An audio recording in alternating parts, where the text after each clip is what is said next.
সুপ্রিয় দর্শক মন্ডলী, সিলেটের মানুষজন অতিষ্ঠ হয়ে পড়েছে বারবার লোডশেডিং এর কারণে। তাই আমরা সিলেটের একটি অঞ্চলে এসেছি।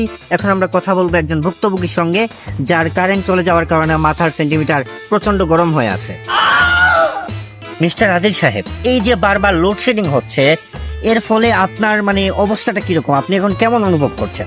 কারেন্ট নাই বাবা হিসাব আমার গরো বাক্কা মাংস 25,000 গরমে আমি উঠকি হইছিলাম। এখন তুমি যেন এক বিবেকে আইয়া কইলে আমি কোনো উঠি দিতাম, আমি কি আসতাম নি? আপনি উত্তেজিত হবেন না। আচ্ছা ঠিক আছে, আমরা আপনার মনের অবস্থা বুঝতে পারছি, অনুভূতিটা বুঝতে পারছি।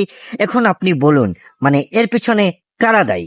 অবশ্যই আওয়ামী লীগ সরকার দায়ী। কিন্তু আওয়ামী লীগ সরকার তো এখন ক্ষমতায় নেই। তাইলে বিএনপি দায়ী। কিন্তু বিএনপিও তো এখন পর্যন্ত ক্ষমতায় আসেনি। তে জমাত দায়ী। কিন্তু জামাতও তো এখন পর্যন্ত ক্ষমতায় আসেনি। তে মনে হয় জাতীয় পার্টি দায়ী। কিন্তু আওয়ামী লীগও তো ক্ষমতায় নেই, বিএনপিও তো ক্ষমতায় আসে।